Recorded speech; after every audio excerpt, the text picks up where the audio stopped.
So, ladies and gentlemen, just a friendly reminder, and if I am the only one telling you this, then I don't know how you missed it. Ladies and gentlemen, we have a 3-day weekend, which is the only thing keeping me sane. And apparently Brooklyn is just as excited as I am. If that's what that was that joy? I hope that was joy, not like a seizure. Okay, it was joy. Perfect. So, ladies and gentlemen, with that being said, every single person should have their focus out on their desk. Monday, we have no school. Tuesday, you have vocab 1 through 10. Tuesday, 11 through 20. And you still have a test on Thursday. This is AP. We keep moving.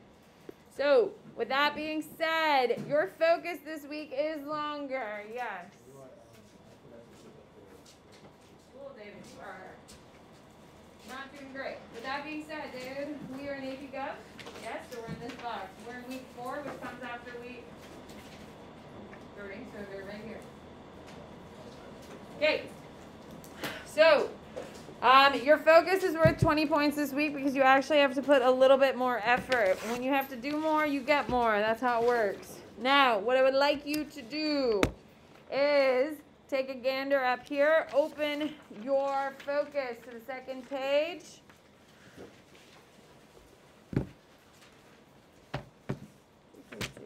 Okay. So, what is going to happen is, on this, you've never seen anything that looks like this back page. Can we agree? Okay, so what it is, it's nothing insane. It's nothing hard to do. It's just a little bit different, and I want to make sure everyone's on the same page so everyone is clear on the expectations.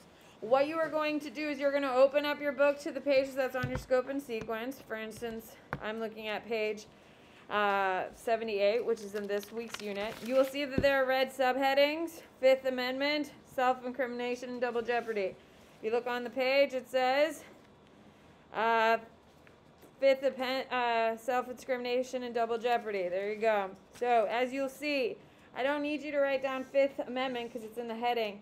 A grand jury, you write down just the bold terms that are in the book underneath the heading. That's it. So it's just a collection of where these things follow. So under Fifth Amendment, you're going to see grand jury. You see Miranda versus Arizona. Okay? Now, Miranda versus Arizona gives us the what? Come on, guys. We've seen the movie. Caesar. And what are Miranda rights? You have the right to remain silent. What you say can and will be used against you in a court of law. Come on, guys. I'm not the only person to watch SVU. Okay? So, with that being said, you are just writing the major terms that fall under it. Miranda rights, burger court, double jeopardy. Is everyone clear? That's all you're doing. It's really not that hard. So whatever the collection of words are underneath that heading, those are all the words that kind of fall under those major categories. Okay? Questions about your focus? Perfect. You can put that away. I'm done with it. Okay. So, as we discussed, I am changing my own ideas of what I expected. Throughout this course, I've had to modify my expectations. Some things in a positive way, some things in a negative way. In my heart of hearts, ladies and gentlemen, I really wanted us to discuss in a high-level way the 9 major primaries. Because there's 9 of them. And I thought that would be something we could do. Well, guess what? As we've discussed, that is not an option because we just don't have that kind of time. So, in regular Samantha Bennett style, I've done the work and I'm going to pull you through. Sounds good? Hello? So, with that being said, every single person has 2 highlighters. These are brand new, never been used before. Hopefully you grab yourself a good one, 2 good ones. These are yours forever and always. I don't want them back. Keep them. When I say pull out a highlighter, you need to have one because I gave you 2. Everyone good? If you picked any color outside of yellow, I'm judging very much. The only correct color to highlight is in yellow. No, you can use any color, but doesn't it hurt your eyes? It just makes it easier to see. I don't think so. I think it's harder. Anyway, that is my own personal opinion, and you can absolutely disagree with me. That is perfectly fine, but yellow is truly the only choice. All right, here we go. So, I have gone through and made the annotations necessary, and I'm going to pull you through and shorthand your way through. Yeah? Perfect. So we are not going to sit here and read the whole document like I really wanted to, which would be the right way to do it. So here we are. So let's begin. I am telling you we are moving quick because I'm doing 2 documents today. I need to get done with Articles of Confederation because I'm tired of talking about it, and I'm tired of thinking about it. If that's being fair with you, Reagan, because I'm over it. All right, Brutus is where we're going to pick up. There's a couple things you need to know about Brutus. First of all, when we talk about Brutus, it's typically Brutus versus Federalist number 10. Okay, on the AP exam, they are going to have you compare Brutus versus Federalist 10. We are reading Federalist 10 next Friday, and we will make comparisons between the 2. I know, very exciting things. With that being said, ladies and gentlemen, remember there are 9 major primary sources. This is one of them. This is happening. This is written, write a star, written during ratification. Okay, who can raise your hand? Actually, I don't need a hand. I'll call on you. What is ratification? Emily!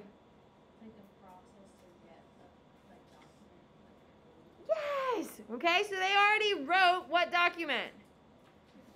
They already wrote the Constitution. Remember, they were doing it hidden. Now it's out in the public, and everyone's able to talk about it and think about it and discuss it.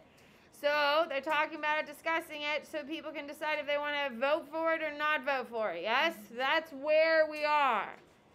Okay? So Brutus is going to be, this is an anti-federalist paper. Okay? So is he pro or anti-Constitution? Anti. There you go. So it is anti-Constitution. So has the Constitution been ratified? No, it's in process. They're going through that process now. He is anti-Constitution. They are currently working on ratifying. Now, what is the outcome?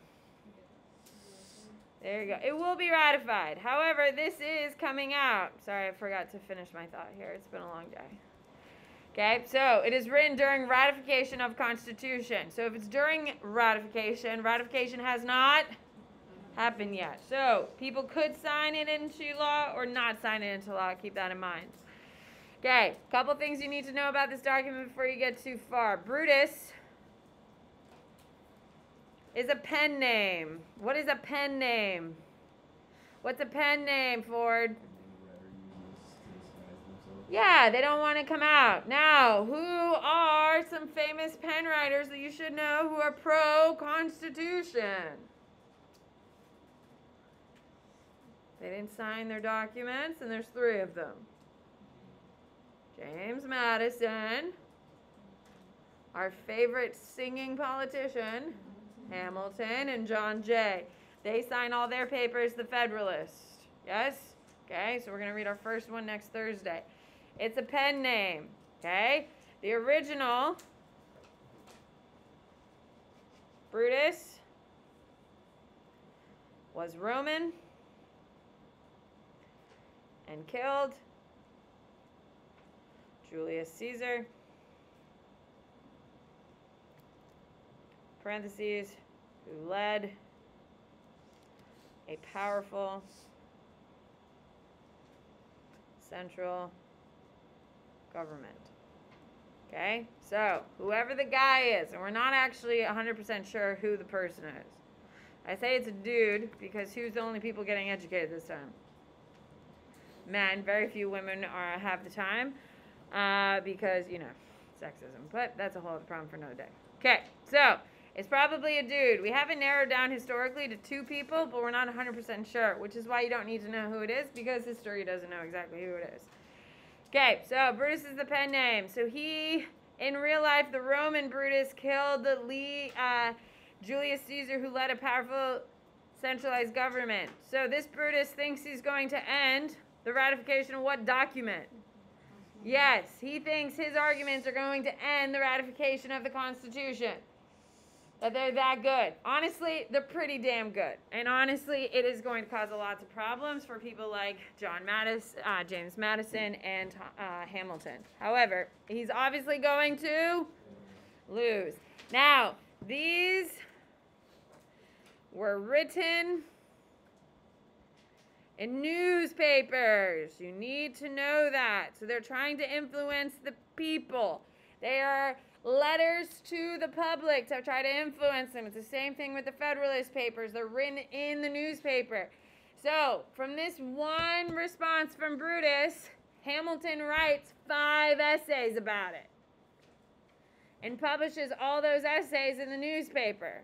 So, you're reading 2 different perspectives from 2 different newspapers, and they're arguing off of each other. That's the discourse that we're seeing here. All right. With your wonderful new highlighters, here we go. I'm only going to have you highlight the key parts of it. Now, I know you're very sad we won't be reading this whole thing, but we are going to focus on the key parts. Here we go. Okay. In this passage, okay, Brutus is asked, okay, which is better? For the U.S.? Small Confederate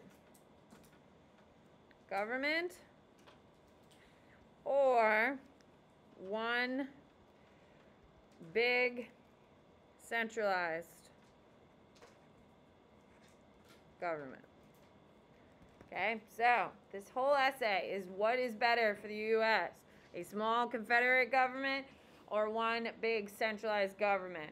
We already know what he thinks, and what is that thought, Ian? What does he think?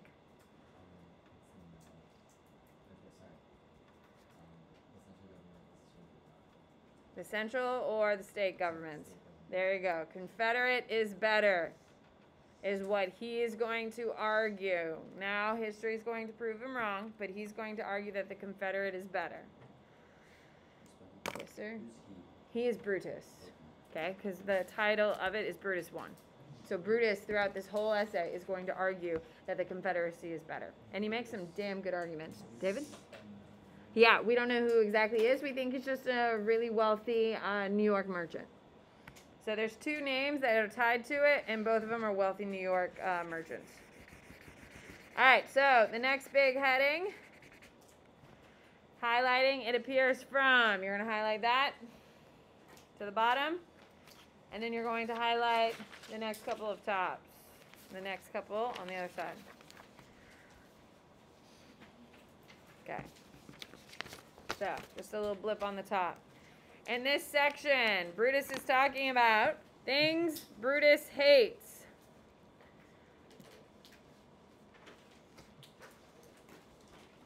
There are 2 things that Brutus hates. 1, necessary and proper clause. Second is a supremacy clause.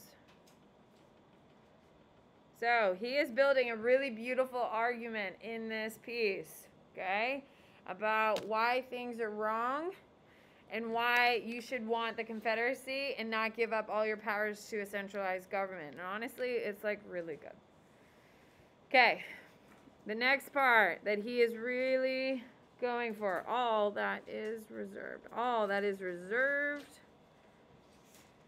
for the individual states must soon be alienated to the organization of the general government.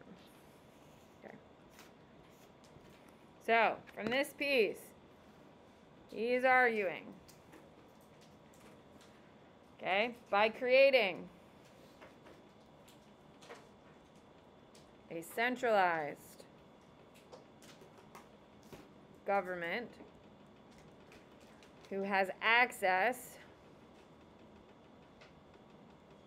to the necessary and proper clause and supremacy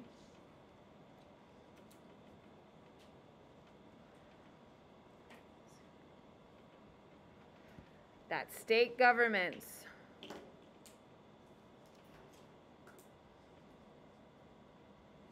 will shrivel up and die. Okay, so what he's arguing is the death of states' rights with these two clauses. Now keep in mind, these two clauses are inside the actual Constitution. They're not amendments, they're not changes to the document. They are inside the document. And he says this is the reason why states will lose all their power. And by voting for the Constitution, you're voting for essentially a centralized government that has all authority. Okay? Now, yes. Death of states' rights. Shrivel up and die, death of states' rights. Okay. So, the next major section is everyone who thought the subject, all the way to the bottom.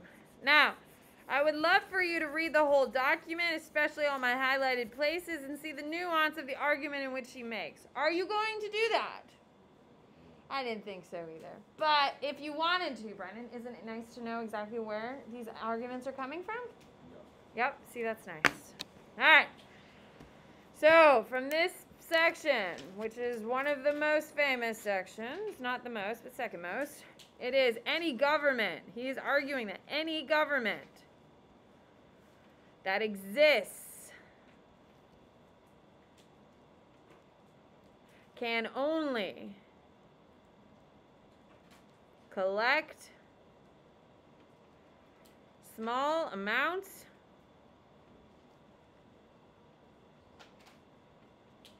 of taxes,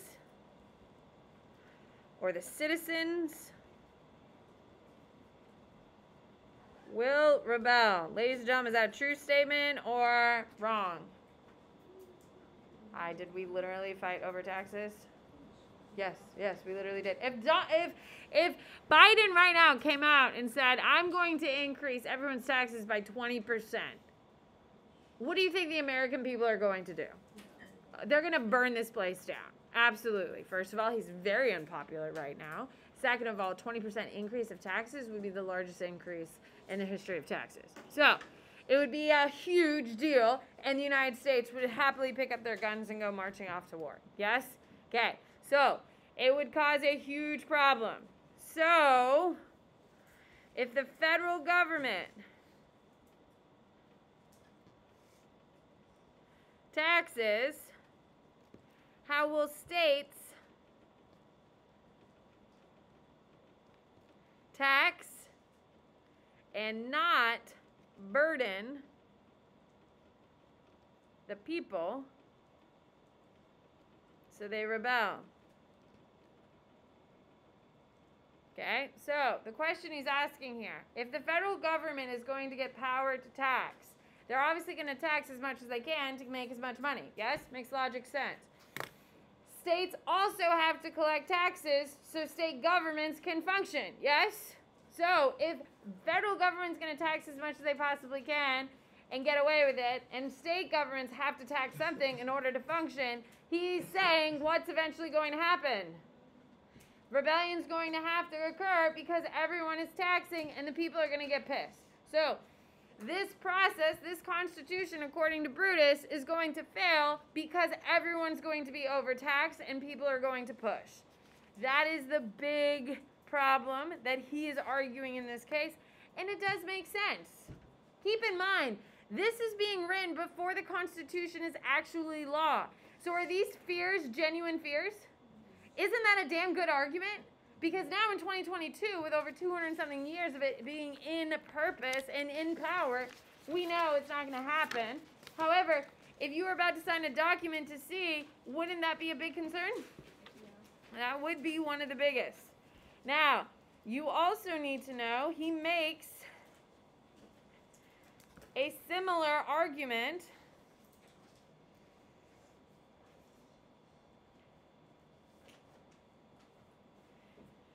for the court system. Okay? So keep in mind, under the Constitution, okay, under the Constitution, we have a federal court that gets to make a lot of decisions, and those decisions have an impact on the states. Every state has their own state Supreme Courthouse, yes? That gets to make the decisions for their states. He makes the argument in this piece that we are going to be too overburdened with enforcement, that we're going to rebel because we're too oppressed. Which, if you didn't know how the states and the federal government were actually going to be working in progress, it makes sense that that would be a huge fear of yours, wouldn't it? That the federal government would be touching our daily lives, as well as the state government would be interfering with our daily lives, and eventually it'll lead us to war. Okay? So, he believed that state courts will eventually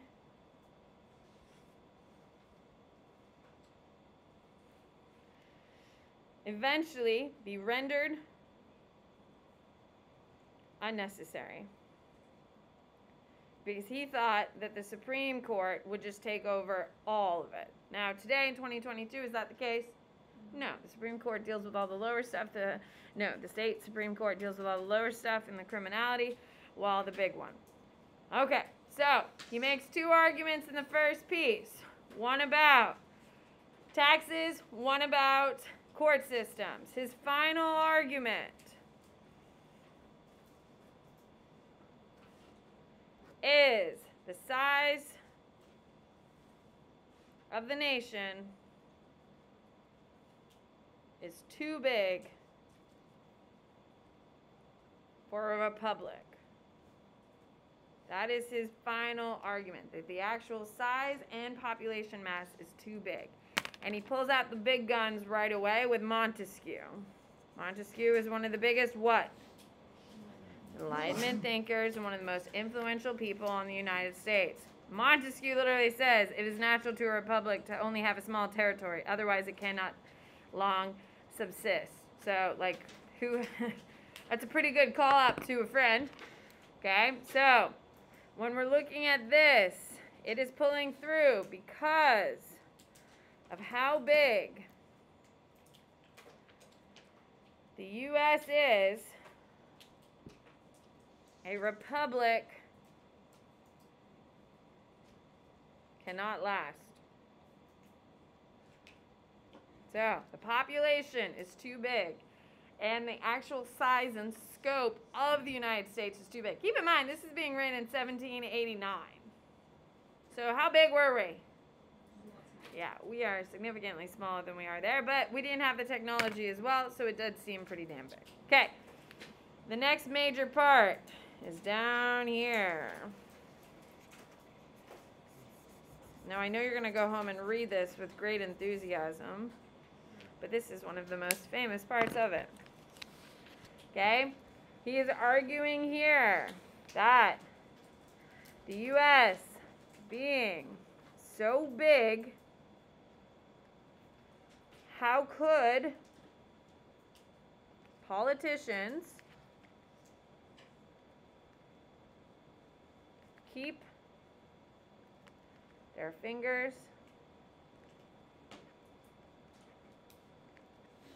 on the pulse of everyone? As in, how could they know exactly what people need? He argues that they can or can't. They can't.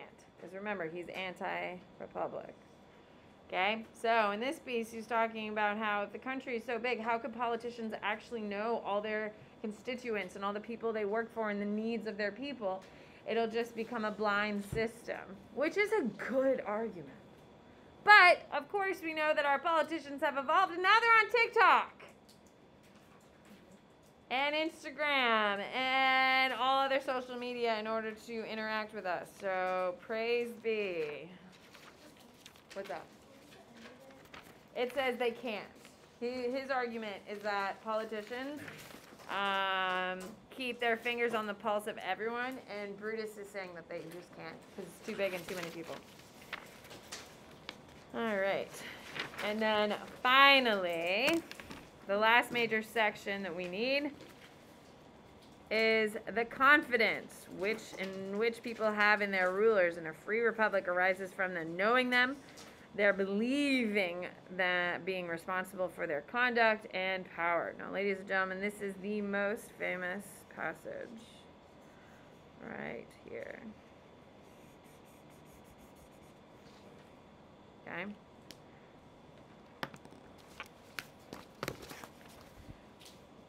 Okay, so in this passage, Brutus is talking about because of how big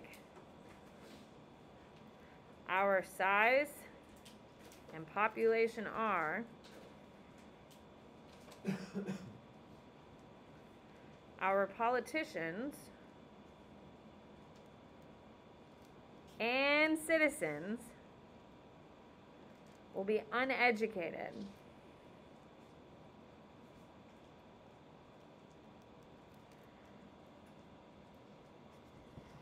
To that of their government and their rights. Now, ladies and gentlemen, the only way a democracy works is if the people are educated enough to participate in it. I don't want to get into too much of this, but one of the big pressing issues of 2022, literally right now, is Donald Trump and the FBI. So, on one side of it, you believe that Donald Trump is being persecuted by the FBI and they're trying to get him in trouble to tank his efforts of running for re-election in 2024. If you're on the other side of it, you believe Donald Trump has been reckless with his classified documents and has put our American assets in danger by not fulfilling the records policies. So, there's two sides to the argument. No matter what side of the argument you are on, ladies and gentlemen, I think we can all agree that the argument is better on either side with more information. Yes?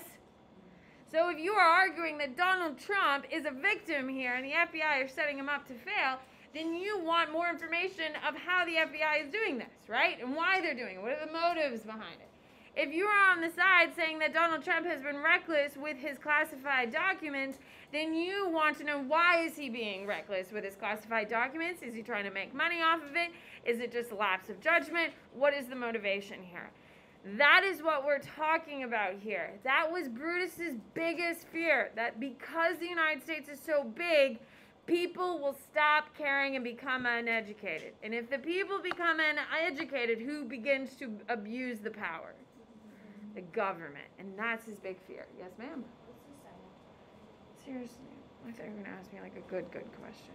Oh. Educated to that of their government and their rights. Okay, so that is what we're talking about when we say uneducated. It's not like, oh, they can't read or write. It's like caring what the government is doing or not doing, whatever side you're on. What do you got, Sophia? Well, teenagers don't, but I think we can agree that there's a lot of bad information on both sides, yes? Please tell me you all have one wackadoodle family member in your family that just spews like crazy conspiracy, whether on the crazy left or the crazy right, yes? Okay, is it just my family? Because I've got a couple. If you need some, I can donate. Okay, they say like the craziest shit, like on both sides of the spectrum. Not the same person, because that person would explode with the conspiracy theories. But with that being said, when we're talking about like these types of things, and Brutus, what his big fear was the fear that, in fact, because the government has become too big, the people can't and won't become educated, which is a big fear. All right, here we go. So the three big things that you have to know, it's actually 4, spoiler. Here we go. First thing, you need to know it's anti-federalist. Anti-Constitution.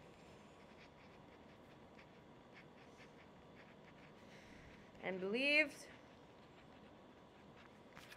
Confederacy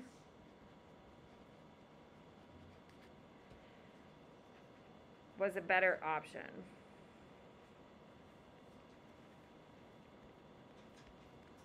Okay. 2, Brutus hated. You need to know exactly what he hated. Supremacy Clause.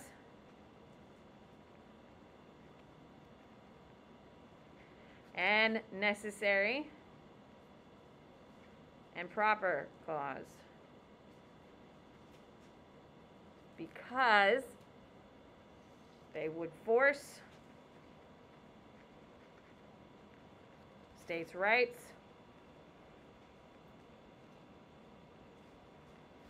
to shrivel up and die. Parentheses, no checking of federal power. So if the states die, there's no checks and balances anymore. Third thing, collection of taxes.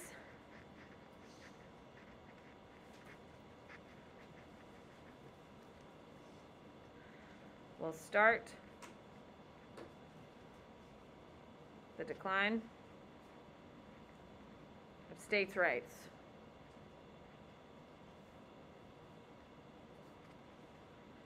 Because citizens are only going to tolerate so much. And arrow applies, same argument to judicial branch.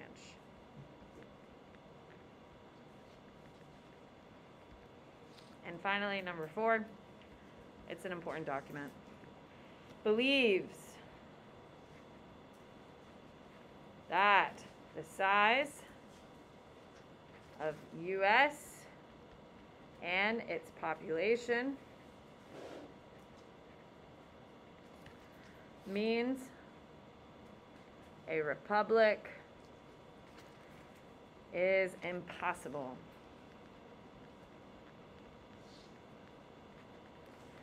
People too distant from government,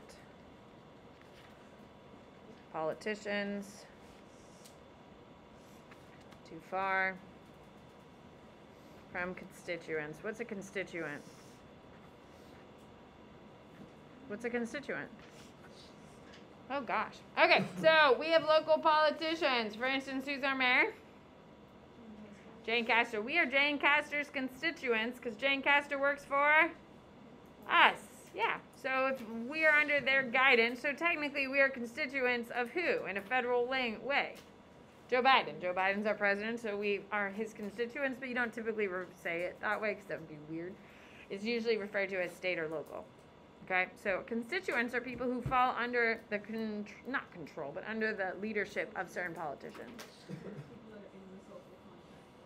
Well, no. I mean, to a degree, yeah. I mean, if we're in there, whether you vote for them or not, we're their constituents. Okay. Perfect. You just finished your Brutus. How exciting. What's up? Of course I'm doing it. Here. All right. So, pull out your Articles of Confederation. There's significantly less writing for this one. How exciting. What do you got, Grant? Sure, but I'm leaving you behind. Here we go. So your Articles of Confederation is our second document of the day. We got to crank these out. Couple big things you need to know. It is the first document. Darling, you better pick that head up, girl. Attempting to make a government in the United States. Okay, so you need to know it is the first document attempting to make a government in the United States. Of course, this is post-Civil War. No, American Revolution. Okay, next thing you need to know, it loosely ties together the 13 states into a confederation. In quotes. You need to know there is no central government. And the biggest thing about it is that it fails. It fails. And what event causes its collapse? Shays' Rebellion. Perfect.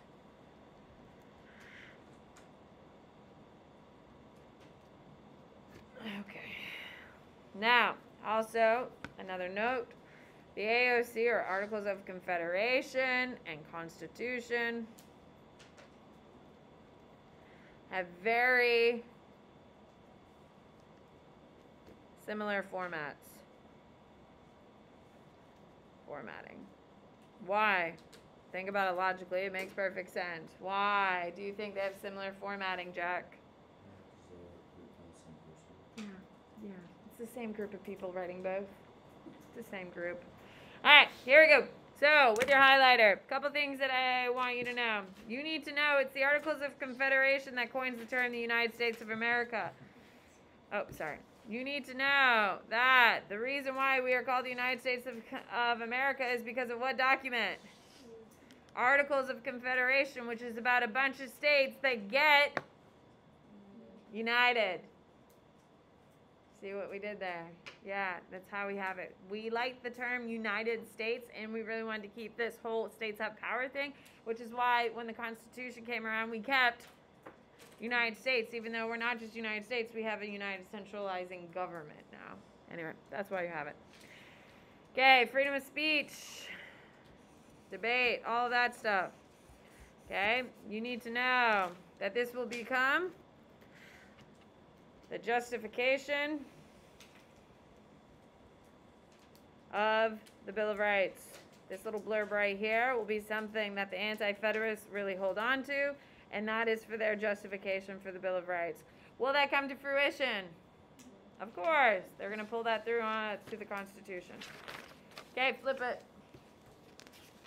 Article 9 is where we're going to see the biggest changes, except for the fact they obviously don't have a central.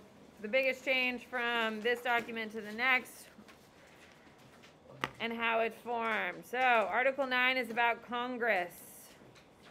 It creates a Congress, but their Congress is a loose power to make states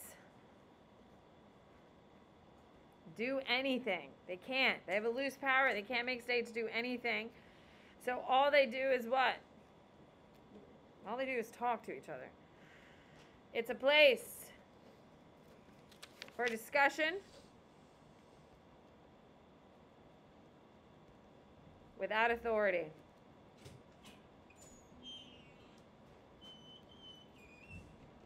To do anything.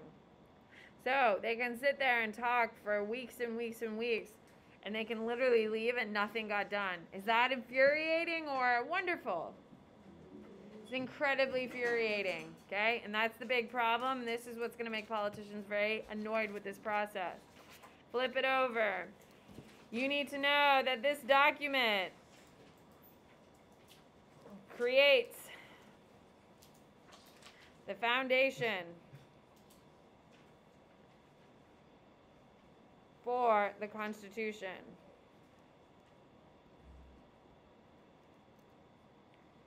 Okay, so you need to know that. It creates the foundation for the Constitution. You need to know, ladies and gentlemen, that it is going to cause, okay, now, oh yeah, weekend time. AOC to Constitution.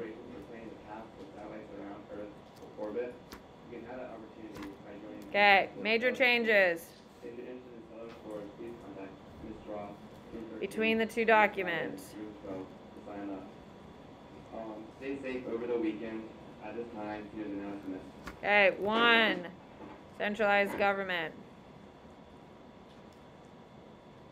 is the first big one. 2, regulation of inter. Inter means what? Between states. Perfect. Interstate trade. And 3 is creation of executive branch.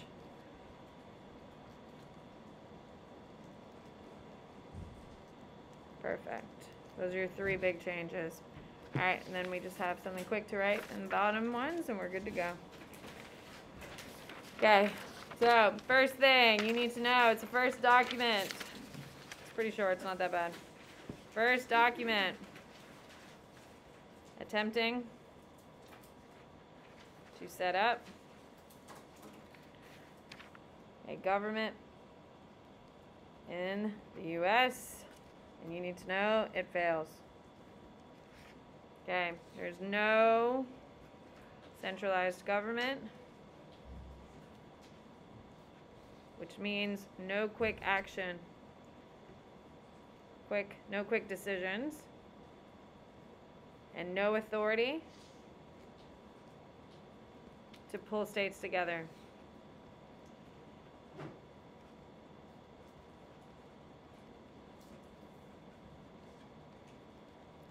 And third, no regulation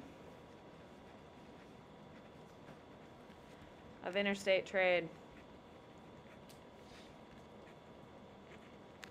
which means conflicts and scandals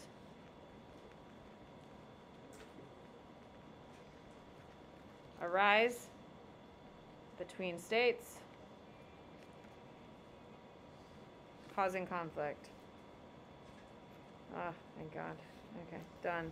Guys, we did 2! Aren't you glad you're here so you didn't have to do this on your own?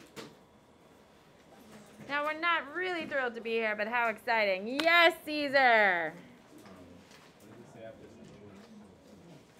After what?